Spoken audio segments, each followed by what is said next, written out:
You know, I avoid talking to people about it that don't know because try to explain to somebody that you're a card stacker. They're probably going to just change the subject because they're going to think you're nuts. The first time I captured a Guinness record, I was in high school. It was the world's tallest house of cards, and the record to beat was 12 feet 6 inches, and I built something 14 feet 6 inches tall. And then over the years, I built many, many more of them. Largest house of cards, 3,000 decks the first time, 4,000 decks the next time.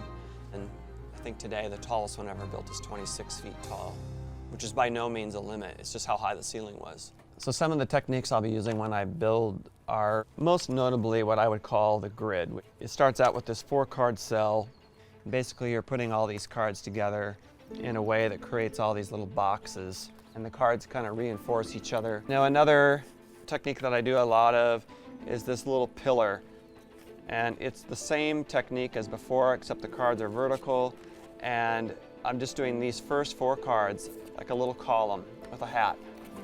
And it's kind of surprising, you know, how many of these you can build one on top of another. Another technique that I use a lot is I put the cards vertical and I build a column, but then I keep going and I build a wall. You know, basically the first technique creates kind of like slabs. The second technique creates columns, and the third technique creates walls. And if you can do these 3 things, put them together without them destroying each other, you can make a building.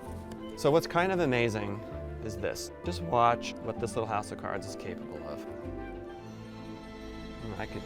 The sky's the limit.